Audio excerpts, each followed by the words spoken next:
business. They were at shift change. And so right now we're dealing with heavy fire in the building. Part of the building has collapsed, and then they have tanks of chemicals they use for this cleaning process.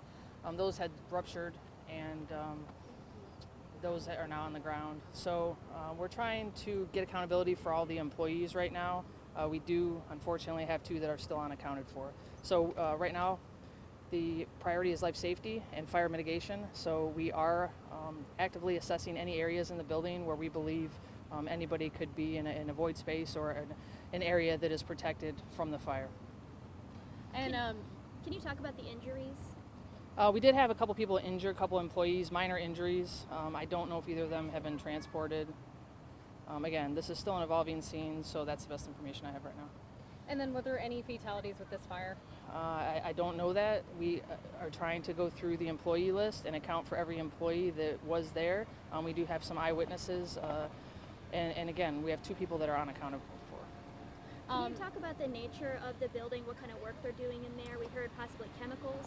Yeah, I mean, it's my understanding that it's an industrial cleaning place, so that they clean items like maybe rags, towels, stuff like that. So they have any sort of chemicals, washers, dryers, things that you would use in that process. That's my understanding.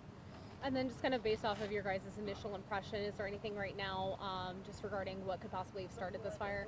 I don't have any information about that. No. Any risk to the neighbors in the apartments nearby or anything like that? No, at this time, I mean, the smoke would be the biggest risk. So, we ask that you avoid the area because we have south completely shut down between Elmdale and I think it's Shea on the other side. Like I said, the tanks that we were concerned about earlier in the incident, we got visibility on through our drone, and now they are on the ground and empty.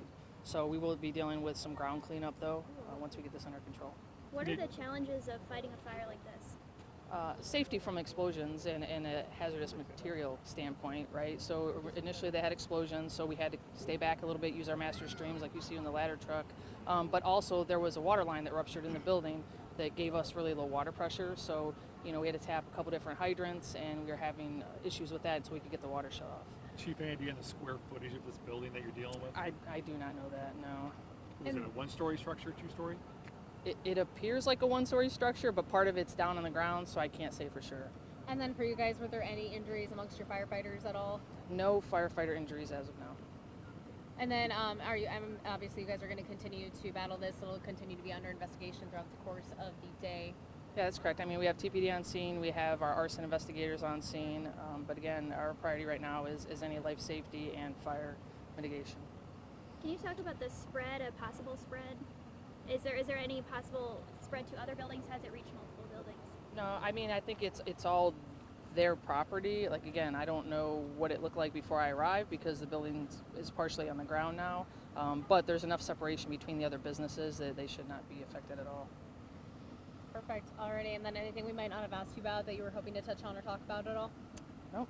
Awesome. I guess one question I did have, so I know 2 people unaccounted for. Is this turning into a recovery, or is this still active search? No, we're still actively searching because we do believe there are spaces within the building where survivors could be. So we are searching with our search and rescue and our USAR team, targeting those areas and where we believe that they were last seen.